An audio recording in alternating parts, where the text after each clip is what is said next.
ऋषि औरव अत्यंत निष्काम भाव से तप कर रहे थे। उनके तप से देवताओं को भय हो गया। शंकर जी वरदान देने गए, ब्रह्मा जी वरदान देने गए, उन्होंने सुना ही नहीं, किसी को चाहिए नहीं कुछ तो क्या मांगे। अंत में देवताओं के ऊपर संकट जान करके, संकट क्या था, देवताओं को यही भय सवार रहता है कि ये कहीं हमारे ऊपर अधिकार न जमा ले, अधिकार की लड़ाई है। तो शंकर जी से प्रार्थना की। शंकर जी ने कहा ठीक है, हम समझाते हैं उनको, तब से विरत करते हैं। शंकर जी आए। उसी समय महात्मा औरव अपने देवाराधन के लिए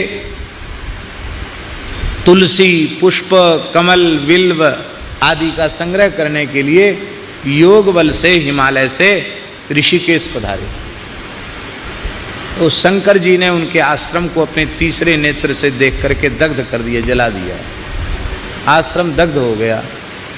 लौट के आए तो उनको बड़ा कष्ट हुआ कि ये वृक्ष कितने सुंदर पवित्र आश्रम था और किसने आकर इसको जला दिया। तो क्रोध के कारण, शोक के कारण उनके मुख से शाप निकल गया। वो तपस्या को ही नष्ट करना था, प्रयोजन तो यही था, इसलिए ऐसा किया गया। तो उन महर्षि औरव ने कहा कि जिसने हमारे पवित्र आश्रम को दग्ध किया है वो ऐसे ही निरंतर जलता रहेगा,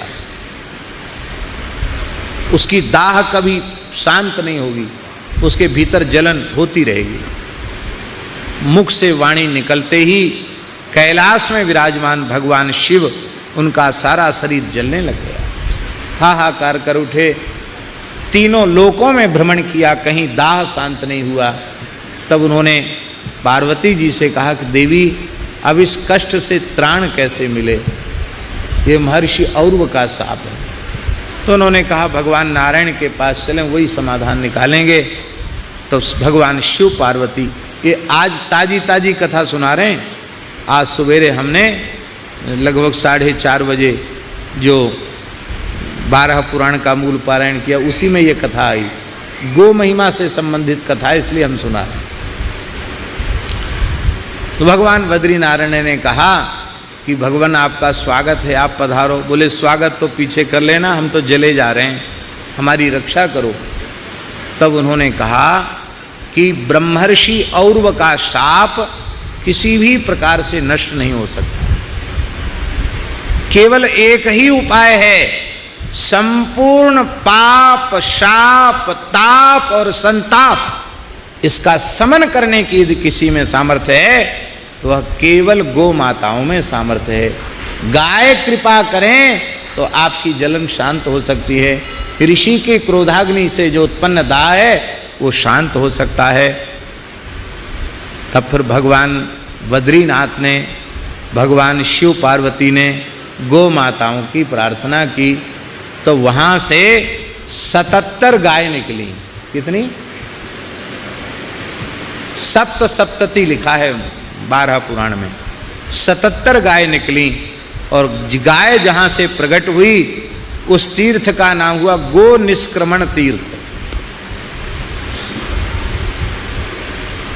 अब पुराण में तो आया है, अब उत्तराखंड में गो निष्क्रमण कहाँ है, ये उत्तराखंड वालों को खोज करनी चाहिए कि गो निष्क्रमण तीर्थ कहाँ है। 77 गाय प्रकट हुई।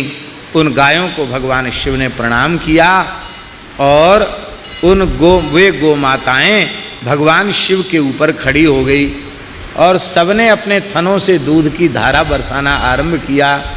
और जैसे ही उन गो माताओं के दुग्ध की धारा भगवान शिव के ऊपर पड़ी, महर्षि औरव के शाप से उत्पन्न जो दाह था वो तत्काल शांत हो गया।